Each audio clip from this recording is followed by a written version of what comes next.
안녕하세요. 자, 13장 마지막 강의를 시작을 해보도록 하겠습니다. 자, 지난 시간까지 여러분들에게 말씀드린 내용으로서 일단 1단락이 끝난 거고요. 이번 시간에 제가 여러분들에게 말씀을 드리는 내용은 자, 배열을 이용해서 문자열을 표현할 경우와 그 다음에 포인터를 이용해서 문자열을 갖다 표현하는 경우, 그 두 가지 경우를 갖다가 비교하는 내용입니다. 그래서 지금 제가 말씀을 드리는 내용은요, 그 현상만 잘 이해를 하시면은 그 어려움이 별로 없거든요. 자, 따라서 부담 가지실 필요는 없고요. 오히려 지난 시간까지 제가 여러분들에게 말씀드린 내용을 여러분들 반드시 기억하시기를 부탁을 드립니다. 자, 그럼 문자를 갖다 이제 표현하는 방법에 대해서 여러분들에게 말씀을 드리는데, 자, 우리는 배열과 포인터를 다 알고 있습니다. 자, 따라서 배열을 이용한 문자열 변수 선언과요, 그 다음에 포인터를 이용한 문자열 상수를 선언하는 그 두 가지 방법을 여러분들에게 저는 비교해서 설명을 드릴 거예요. 자, 여러분들이 이 두 개의 특성을 잘 이해를 하시면 내가 과연 언제 문자열을 배열로 표현을 해야 되고 언제 포인터로 표현을 해야 되는지를 여러분들이 직접 구분을 하실 수가 있습니다. 자, 그럼 일단 한번 읽어보면은요, 문자열을 표현하는 데 있어서 방법이 두 가지가 있는데, 하나는 배열을 기반으로 문자열 변수를 만드는 경우, 그 다음에 포인터를 기반으로 문자열 상수를 만드는 경우가 있어요. 뭐 어렵게 이렇게 제가 여러분들에게 말씀을 드렸는데 그냥 이거 눈으로 보시고 이해하시면 됩니다. 자, 첫 번째 문장을 먼저 보도록 하죠. 자, 여기 보면은 이거는 어떠한 의미를 지니는지 한번 읽어보도록 하겠습니다. 자, str1이라는 배열을 선언하고, 즉 캐릭터형 데이터 5개를 저장할 수 있는 str1이라는 배열을 선언하고, 그 배열을 오른쪽에 오는 문자열로 초기화하겠다라는 의미가 되죠.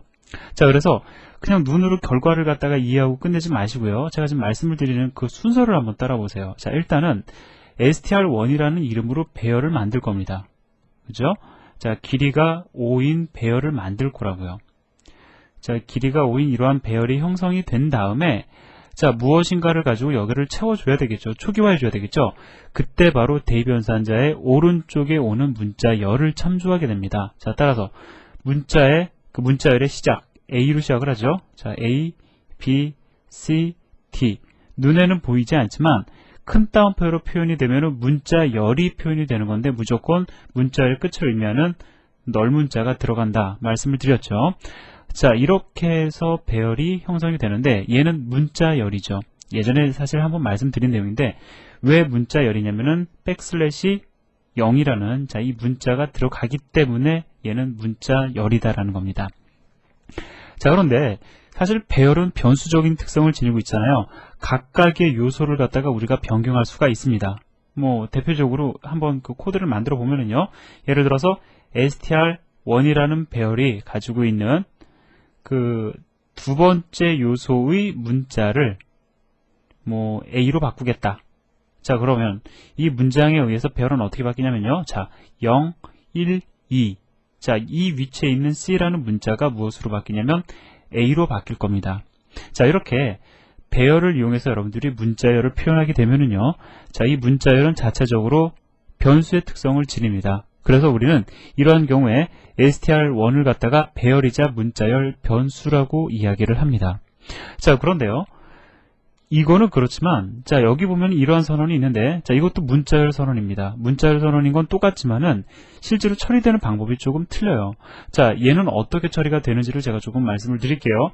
자, 지금 위하고는 완전히 다른 현상입니다. 자, 여기다가 제가 써보면은요, 자, 일단 제일 먼저 A, B, C, D라는 문자열을 선언을 하고 있죠. 자, 배열 선언이 이 경우에는 우리가 배열을 중심으로 이야기를 전개를 했다라고 하면, 이 경우에는 문자열 선언을 중심으로 이야기를 전개를 해야지 돼요. 자, 그래서 A, B, C, D라는 문자열이 메모리 공간에 할당이 되는데, 이때 이 문자열은 상수적 특성을 지닙니다. 자, 그래서요, 예를 들어서 어떠한 메모리 공간, 예를 들어서 자, 이러한 메모리 공간이 있다고 가정을 해보자고요. 자, 얘가 메모리 공간이에요. 자, 이 메모리 공간에 A, B, C, D라는 문자열이 올라갑니다. 자, 올라가는데 얘는 변수가 아니라 상수적인 특성을 지니면서 메모리 공간에 올라가게 돼요. 자, 그러면 이게 실제로 상수인지는 우리가 조금 이따 확인을 해보도록 하고요. 자, 두 번째 특징, 어떤 특징을 지니냐면 이렇게 문자열이 메모리 공간 안에 올라가게 될 경우에 어떠한 특성이 있냐면은 이 문자열이 저장되어 있는 메모리 공간의 주소값이 반환이 됩니다.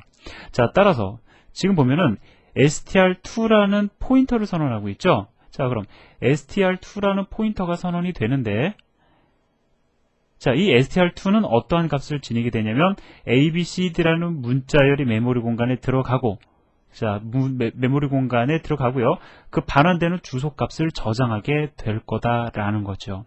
자, 따라서 결과적으로 이 str2라는 포인터는 문자열 abcd를 가리키게 될 겁니다. 자, 이해되세요? 자, 그래서 이 str2가 가리키는 문자열은요. 자, 이 문자열은 상수입니다. 자, 문자열 상수예요. 자, 이것은 상수적 특성을 지니는 겁니다. 근데 우리가 좀 앞뒤 얘기를 조금 잠깐 바꿔서 제가 여러분들에게 말씀을 드려볼게요. 자, 일단 요거를 먼저 말씀을 드리면, 자, 큰 따옴표로 표현이 되는 모든 문자열은 사실 상수거든요. 우리가 이렇게 표현하면 다 상수예요. 예를 들어서요. 우리 이러한 문장도 쓸 수 있죠. printf 함수 호출하면서 뭐 a, b, c를 갖다가 출력을 해라. 자, 이렇게 선언할 수도 있습니다. 그러면 이것도 마찬가지로 abc라는 문자열이 메모리 공간에 일단 올라가고요. 상수로서 올라가고, 이 자리에 뭐가 오게 되냐면 그 문자열의 주소값이 이 위치로 반환이 됩니다. 자, 따라서 실제로는 우리는 printf 함수를 호출하면서 abc라는 문자열을 전달한 것이 아니고요. 다시 말씀드립니다. printf라는 함수를 호출하면서 abc라는 문자열을 전달한 것이 아니고요. abc라는 문자열이 메모리 공간에 올라가고 그때 반환된 주소값, 이 문자열의 주소값이 printf의 함수의 인자로 전달이 되는 거예요. 그래서 요거는 제가 좀 이따가 다음 페이지에서 그림으로 다시 설명을 드릴 텐데, 중요한 건 이 abc라는 문자열, 큰 따옴표로 표현되는 모든 문자열은 상수다라는 겁니다. 자, 이해되시죠? 그런데 여기 보면 좀 그게 이상하죠. 왜냐면 여기 그럼 지금 큰 따옴표로 딱 표현되는 모든 문자열은 상수라고 얘기를 했는데, 그럼 얘는 왜 변수냐?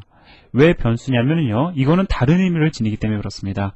A, B, C, D 요것만 보면은 실제로는 문자열 상수지만 우리는 str1에다가 얘를 갖다가 담고 있는 거죠. 그죠? A, B, C, D라는 문자열을 담아서 변수화시키고 있는 겁니다. 그렇기 때문에 str1이 가지고 있는 문자열은 변수가 되는 거예요. 자, 뭐 여기까지 제가 정리를 해드렸고요. 자, 일단은 제가 그럼 화면을 한번 지우고 결론을 말씀을 드리겠습니다. 정리합니다. 자, 이렇게 일반적으로 큰 따옴표로 문자열을 표현하게 되면은 어떻게 된다고요? 얘는 메모리 공간에 할당이 되고 상수로서 저장이 된다. 문자열은 상수화돼서 저장이 된다. 문자열 상수가 저장이 되면 뭐가 리턴이 된다? 그 문자열의 주소값이 리턴이 된다. 그것을 갖다가 str2가 지금 받아주고 있는 상황인 거죠. 요 그림입니다. 그런데 str2는 인트형 포인터도 아니고 더블형 포인터도 아니고 캐릭터형 포인터여야만 하죠. 왜? 이 str2가 실제로 가리키는 것은 어느 주소 번지가 되냐면, 자, 첫 번째 문자 A라는 첫 번째 문자의 주소 번지가 되겠죠. 가리키고 있는 것이 캐릭터형 데이터니까 당연히 str2는 캐릭터형 포인터가 되어야 하겠죠. 자, 그런데 이거는 어떤 의미를 지닌다?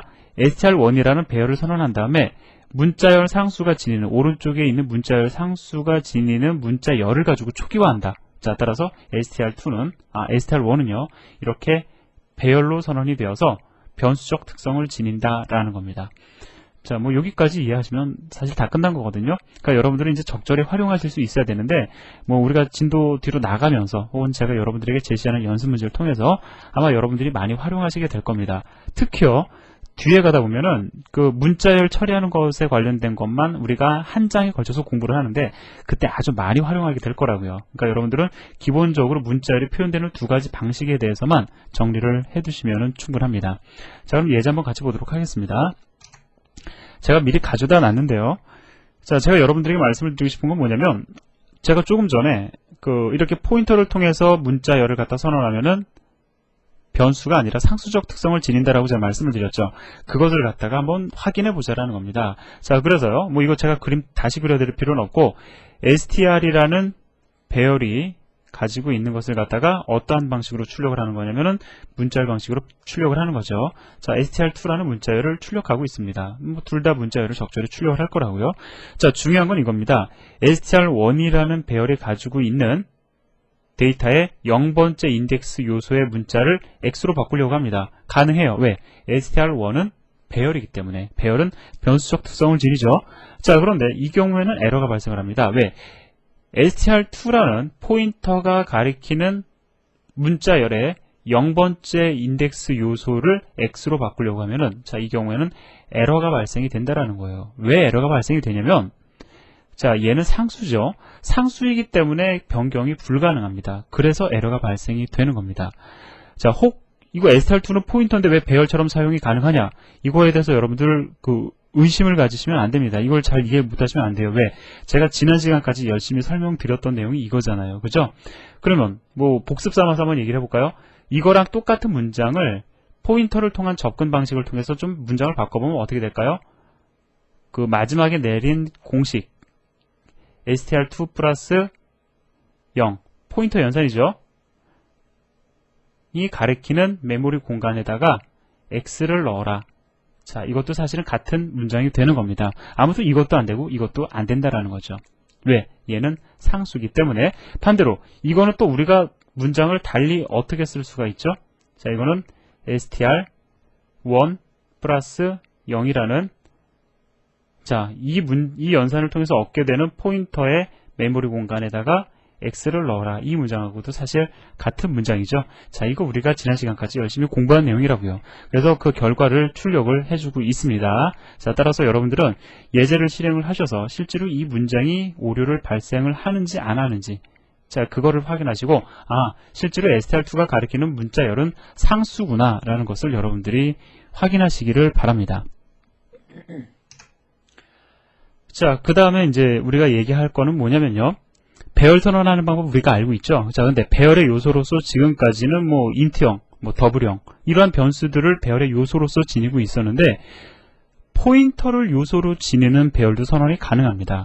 자, 이거에 대한 활용 방안이라든가 이런 것들은 우리가 이제 앞으로 많이 접하게 될 텐데 자, 이러한 배열을 뭐라고 얘기를 하냐면 포인터 배열이라고 이야기를 해요. 좀 풀어서 얘기를 하면은 배열의 요소로 포인터를 지니는 배열이다라는 겁니다. 자, 그러면 이 선언을 좀 보도록 할까요? 자, 이거 어떻게 읽어야 되냐면 그냥 일반적으로 여러분들 지금까지 배열 읽는 방법 그대로 읽으시면 됩니다. 나는 ARR1이라는 배열을 선언하는데 무슨 배열? 인트형 포인터를 담을 수 있는 배열. 길이가 10인. 자, 다시 한번 우리가 좀 체계적으로 한번 읽어봅시다. 어떻게 순서를 정해볼까요? 자, 나는 ARR1이라는 배열을 선언하는데 그 배열은 인트형 포인터를 담을 수 있는 배열이고 길이가 10이다 라고 읽으면 되겠죠. 자, 그럼 이거 한번 읽어볼까요?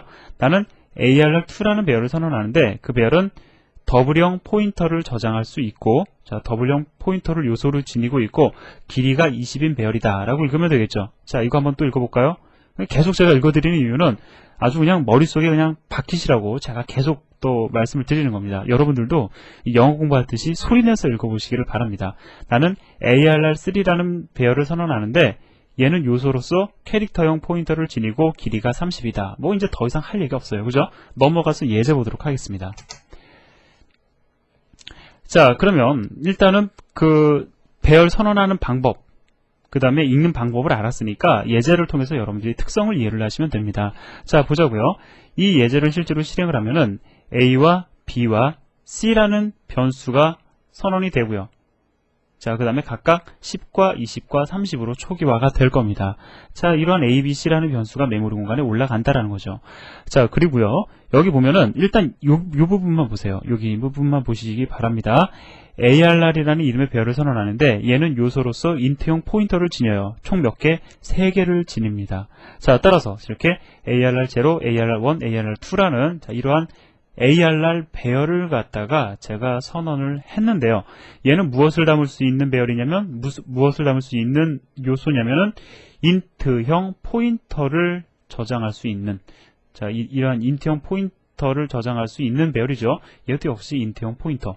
얘도 인트형 포인터를 저장할 수 있는 배열입니다. 그런데 뭐 좀 다시 얘기를 해보면 배열의 요소가 다 포인터다라는 거죠. 자, 포인터 3개가 묶여서 배열이 만들어졌어요.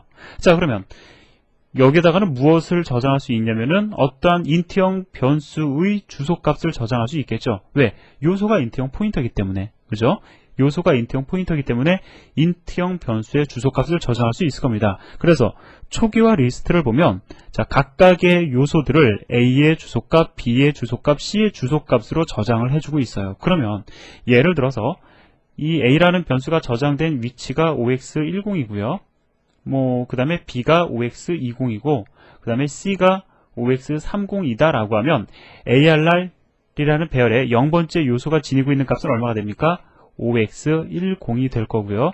얘는 OX20, 그 다음에 얘는 OX30이라는 값을 지니게 될 겁니다. 자, 값을 지닌다라는 그 관점에서는 이 사실이 인트형 데이터잖아요. 그죠? 그냥 주소값도 사실은 정수니까 인트형 데이터입니다. 그러한 측면에서는 인트형 배열하고 똑같지만 사실은 이 값은 단순한 그냥 그 정수가 아니라 메모리 공간의 주소값에 해당이 되죠. 그렇기 때문에 얘는 인트형 포인터 배열이 되는 겁니다. 결국 어떻게 되는 거죠? 이 0번째 인덱스에 존재하는 요소는요, A라는 변수를 가리키고 두 번째는 B, 그 다음에 세 번째는 C라는 요소를 가리키는 이러한 그림이 형성이 된다라는 거죠. 여기까지에 의해서 자, 그러면 그 다음 줄을 한번 보도록 하겠습니다. 자, 이거 여러분들이 쉽게 이해하실 수 있을 거예요. 어떻게 되는 거죠?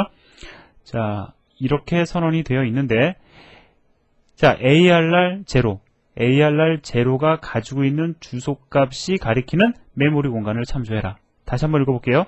ARR 0번째 인덱스가 가지고 있는 ARR이라는 배열의 0번째 요소가 가지고 있는 주소값의 메모리 공간을 참조해라. 제가 좀 이상하게 읽었죠? 자, 다시 한번 읽겠습니다. 죄송합니다. ARR 0번째 요소가 가리키는, 그죠? ARR 0번째 요소가 가리키는 메모리 공간을 참조해라 라는 뜻이 되는 거죠. 자, 그래서 ARR0은 OX10이에요. 그죠? OX10번지가 가리키는 메모리 공간을 참조해라. 즉 10을 참조해서 10을 출력하게 될 겁니다.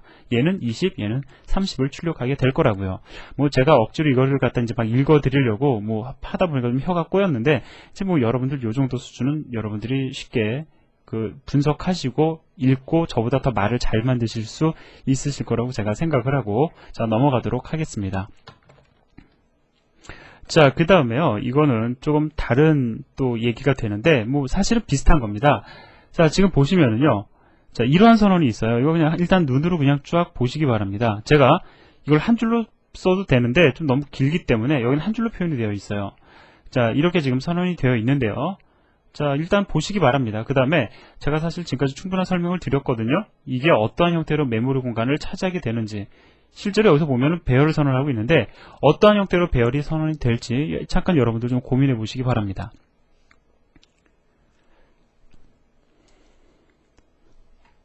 자, 고민하셨으면은 이제 저하고 한번 또 얘기를 해보도록 하죠. 자, 언뜻 보면 잘 말이 안 맞는 것 같아요. 얘는 무슨 배열입니까? 자, 읽어보면은 ARR이라는 배열은 캐릭터형 포인터 3개가 묶여서 형성된 배열이잖아요. 그죠? 그러니까 캐릭터형 변수에 주소값 3개를 저장하는 배열이 될 거라고요. 그런데 지금 초기화 리스트를 보니까 문자열이 다 와 있습니다. 자, 그래서 언뜻 보면 잘 안 맞는 것 같아요. 그죠? 자, 그래서 이제 이거를 갖다가 우리가 좀 다시 한번 읽어보자고요. 자, 실제로는 맞는 거죠. 왜냐면은 모든 문자열은 선언과 동시에 어떻게 되냐면은 그렇죠. 문자열은 메모리 공간에 올라가고 그 자리에 뭐가 리턴이 된다고요? 그 문자열의 주소값이 리턴이 된다라고 제가 말씀을 드렸어요. 자, 그러면 이 13-11과 13-10이라는 그림을 갖다가 두 개를 병행해서 보도록 하겠습니다. 자, 보면은 첫 번째 문자열이 메모리 공간에 올라갑니다. 그런데 얘의 주소값이 OX1000이라고 가정을 해보자고요. 자, 물론 이 OX1000은 맨 앞에 있는 문자 F의 주소값이 될 겁니다. 그 다음에 여기 보면은 TCP/IP라는 문자열이 있는데, 자, 이거는 OX2000이라는 메모리 공간에 저장이 됐고요. 그 다음에 얘는 OX3000이라는 그 메모리 번지에 저장이 됐다고 가정을 해보자고요. 자, 그러면 이 문장이 선언이 되면 일단은 얘네들은 어떻게 되냐면은 이렇게 메모리 공간에 저장이 되고 그 위치에 뭐가 반환이 되냐면 각각의 문자열에 저장된 문자열의 주소값이 이 자리로 반환이 될 겁니다. 따라서 이 문장은 어떻게 바뀌냐면 이렇게 바뀌어버려요. 자, 앞에서 제가 여러분들에게 좀 말씀드린 그 내용이죠. 자, 그런데 OX1000이라는 이 주소값은 실제로 누구를 가리키는 거냐면은 문자열을 가리키는 거죠. 근데 문자열 중에서도 가장 앞에 있는 캐릭터형 문자 하나를 가리키는 거라고요. 실제로는. 자, 그렇기 때문에 문자열을 가리키는 이 OX1000이라는 값은 사실은 캐릭터형 포인터가 됩니다. 자, 따라서 얘도 사실은 캐릭터형 포인터를, 그 캐릭터형 변수를 가리키고 있는 거고요. 얘도 캐릭터형 변수를 가리키고 있는 거고 얘도 캐릭터형 변수를 가리키고 있는 겁니다. 따라서 얘네들의 값을 저장하기 위한 배열은 캐릭터형 포인터 3개를 가지고 만든 배열이어야 된다라는 거죠. 자, 따라서 ARR0은 첫 번째 문자열, 제로는, 그 다음에 ARR1은 두 번째, ARR2는 세 번째 문자열을 각각 가리키게 된다라는 겁니다. 자, 그래서 배열이 형성되는 과정 여러분들 한번 이렇게 그려보실 수 있으셔야 되고요. 자, 그래서 이제 뭐 ARR0이라는 포인터가 가리키는 문자열을 출력하면 뭐 순서대로 다 출력이 이루어지겠죠. 자, 그래서 일반적으로 이러한 그 선언을 잘 이해를 못하는 분들이 많이 계세요. 특히 이제 초보분의 경우에 처음 공부하시는 경우에 이런 선언을 잘 이해를 못하시는 경우가 있는데 그거는 뭘 몰라서 그러시냐면 문자열을 선언을 할 경우에 문자열 상수는 메모리 공간에 들어가고요. 그 자리에 그 문자열의 주소값이 리턴된다라는, 반환된다라는 그 특성을 잘 모르시기 때문에 그렇기 때문에 이러한 선언을 잘 이해를 못 하시는 겁니다. 그러니까 여러분들은 이 관계, 여러분들이 이 관계만 이해를 하시면은 사실 이런 거 별로 어려운 문장 아니다라는 거죠.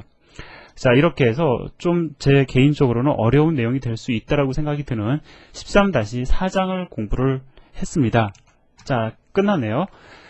자, 그래서 이제 13-4장이 아니라 13장, 어려운 13장 내용을 갖다가 공부를 했는데 이제 14장, 15장 물론 어렵습니다. 그런데요, 제가 여러분들에게 강조하고 싶은 것은 뭐냐면 이 13장 내용을 여러분들이 잘 이해를 하시면 앞으로 내용이 상당히 쉬워집니다. 저 또한 강의하기가 훨씬 수월해져요. 그런데 이 13장 내용은 제가 강의하기에도 조금 신경을 많이 썼던 부분이고요.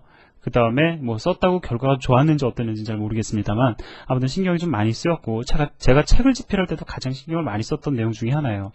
그러니까 여러분들이 이 내용을 잘 이해를 하시고요. 그리고 14장, 15, 16장 넘어가 주시기를 부탁을 드립니다. 이 내용 잘 모르시면요. 이 내용 헷갈리시면 뒤로 가면 많이 헷갈려요. 자, 그래서 포인터의 고비는 여기서부터 시작이다라고 제가 여러분들에게 말씀을 드리고 싶습니다. 수고하셨고요. 자, 14장 강의에서 다시 뵙도록 하겠습니다. 감사합니다.